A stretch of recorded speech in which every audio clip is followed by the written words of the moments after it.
राम राम मंडळी, मी सतीश तुळसकर तुमच्यासाठी घेऊन आलो आहे एक खास स्टोरी. मार्गशीर्ष महाजागृत हनुमान यात्रा. नागपूर जिल्ह्यातील भिवापूर तालुक्यात घनदाट जंगलांच्या कुशीत वसलेले मुचेपार बोटेझरी येथील सार्वजनिक हनुमान मंदिर, जिथे 150 वर्षांहून अधिक काळापासून लोकयात्रेची परंपरा आजही तितक्याच श्रद्धेने आणि भक्तिभावाने जपली जात आहे.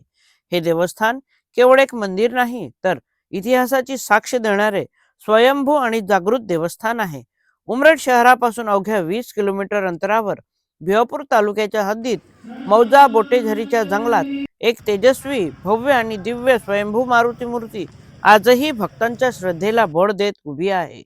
गावकऱ्यांच्या सांगण्यानुसार समर्थ रामदास स्वामींनी महाराष्ट्रात स्थापन केलेल्या 11 मारुतींच्या समकालीन हे एक देवस्थान असावे, किंबहुना त्याहीपेक्षा हे स्थान अधिक प्राचीन असू शकते, अशी आख्यायिका आजही भक्तांमध्ये प्रचलित आहे. दरवर्षी मार्गशीर्ष महिन्यात मुचेपारची ही जागृत हनुमान यात्रा भरते. या महिन्यातील प्रत्येक शनिवार व सोमवारी भाविकांची अलोट गर्दी येथे दर्शनासाठी येते. नवसाला पावणारा मारुती म्हणून प्रसिद्ध असलेल्या या देवस्थानात गुळ, साखर पेढ्यांनी तुला केली जाते आणि नवस फेडण्यासाठी भक्तांची रीघ लागते. पूर्वी बैलगाड्यांतून परिवार व नातेवाईकांसह स्वयंपाक घेऊन येणारी यात्रा आज बदलत्या काळानुसार दुचाकी आणि चारचाकी वाहनातून तितक्याच श्रद्धेने येथे पोहोचते. सुमारे 1.25 महिना चालणाऱ्या या यात्रेत दररोज काकड आरती, भजने, रामधून, गीता भागवत, पुराण पारायण असा अखंड भक्तिमय सोहळा सुरू असतो.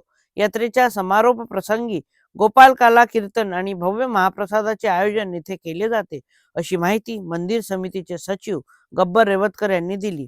येत्या 20 डिसेंबर रोजी गोपाल काला आणि महाप्रसादाचे भव्य आयोजन करण्यात आले आहे.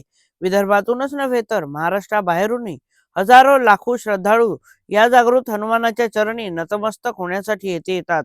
श्रद्धा, परंपरा आणि इतिहासाचा संगम असलेली मुचेपारची जागृत हनुमान यात्रा भक्तांसाठी केवळ एक यात्रा नाही, तर विश्वासाचा अखंड प्रवास आहे. तुम्हाला ही स्टोरी कशी वाटली? कमेंट बॉक्समध्ये नक्की कळवा. लवकरच पुन्हा भेटू एका नव्या कथेसह. तोवर राम राम.